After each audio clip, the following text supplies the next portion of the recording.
സന്തോഷത്തിൻ്റെ പരിശീലനം. സന്തോഷം ഒരു യാത്രയാണ്, ഒരു ലക്ഷ്യസ്ഥാനം അല്ല. എല്ലാവരും വ്യത്യസ്ത കാഴ്ചപ്പാടുകളിൽ സന്തോഷവാനായിരിക്കുവാൻ ആഗ്രഹിക്കുന്നു.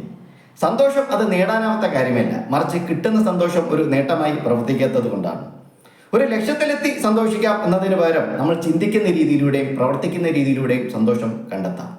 ഈ ഗവേഷണങ്ങൾ പറയുന്നു, ഈ സംതൃപ്തി അനുഭവപ്പെടാത്ത ഒരാൾക്ക് സന്തോഷ നിമിഷങ്ങൾ അനുഭവിക്കാൻ കഴിയില്ല.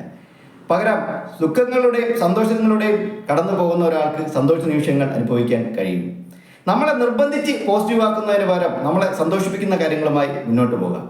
ഞാൻ സ്വയം സന്തുഷ്ടനാണോ എന്ന് ചിന്തിക്കുന്നത് നമ്മളെ വീണ്ടും നെഗറ്റീവാകും. എന്നാൽ സന്തോഷവാനായിരിക്കാൻ ഞാൻ ആഗ്രഹിക്കുന്നു എന്നത് ഒരുപാട് ഗുണങ്ങൾ ചെയ്യും. ഒരുപാട് ഉള്ളതല്ല, മറിച്ച് ഗുണനിലവാരമുള്ള ബന്ധങ്ങൾ ആണ് പ്രധാനമെന്ന് ഗവേഷണങ്ങൾ പറയുന്നു. നമുക്ക് വില തരുന്നവരുമായി ബന്ധപ്പെടാം. ഈ സന്തോഷം അത് നേടേണ്ട അവസ്ഥയല്ല, അത് പ്രവൃത്തിയിലൂടെ നമുക്ക് കണ്ടെത്താം.